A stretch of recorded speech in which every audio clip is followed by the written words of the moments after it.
সবাইকে good morning. কেমন আছেন সবাই? আর একটা নতুন ব্লগে সবাইকে স্বাগত জানাই। শুক্তো বানাবো শিম, আলু, বেগুন, মিষ্টি আলু আর সজনে ডাঁটা দিয়ে আর নিম পাতা দিয়ে। নিম পাতাটাকে একটু ভেজে নিয়েছি, তারপরে উপর থেকে ফোড়ন দিয়ে দিয়েছি, কাঁচা পাকা লঙ্কাও দিয়ে দিলাম। এই সময় শুক্তো খাওয়াটা ভীষণ দরকার আর আমি ভীষণ ভালোবাসি। প্রথমে ভাতে একটু শুক্তো দিয়ে ভাত খেতে ভীষণ ভালো লাগে আমার। আজকের সৎসঙ্গ আছে আমার পাশে, একটা দুটো বাড়ির পরেই আমার বড়দার নাতির জন্মদিন। সেই উপলক্ষে সৎসঙ্গ আছে 7টা থেকে। ওপর থেকে সবজিটাও দিয়ে দিলাম, তারপরে পরিমাণ মতো লবণও দিয়ে দিলাম। সবজিটা একটু ভেজে নেব। আজকের মাশরুম রান্না করব। মাশরুমটাকে কেটে ধুয়ে নিয়েছি, এখানে জিরে বেটে রেখেছি, টমেটো কেটে নিয়েছি আর একটা পেস্ট বানিয়ে নিয়েছি, কাঁচা লঙ্কা, কাজু বাদাম, আদা আর টমেটো। প্রথমে একটু ম্যারিনেট করে রাখবো। হলুদ গুঁড়ো, লঙ্কা গুঁড়ো,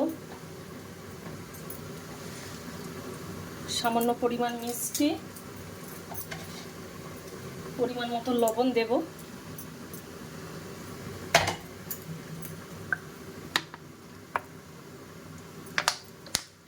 পরিমাণ মতো তেল দিয়ে দিলাম, পরিমাণ মতো জিরে বাটাও দিয়ে দিলাম। এটাকে মেখে রাখবো আধা ঘন্টা।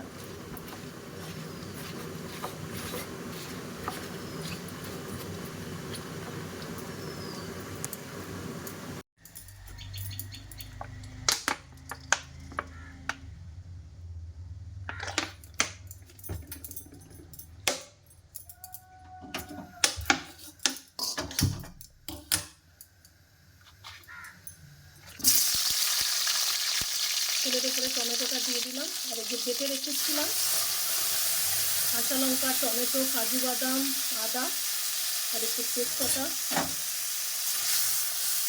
মশলাটা একটু কষাতে থাকবো। যেহেতু ম্যারিনেট করার সময় লবণ দিয়েছিলাম, এখন আর লবণ দেব না।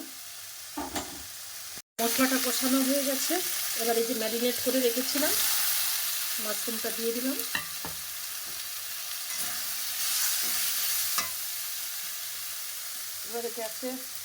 এবারে গ্যাসটা কমিয়ে দেব। এই তো বেরিয়ে পড়েছি সৎসঙ্গ যাব বলে।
এই তো ওপরে খাওয়া দাওয়া হচ্ছে। আজকের অনেক কিছু মেনু হয়েছে। আজকে ফ্রাইড রাইস হয়েছে, স্যালাড, পনিরের তরকারি, আলু কষা, চাটনি, পাঁপড়, পায়েস, মিষ্টি।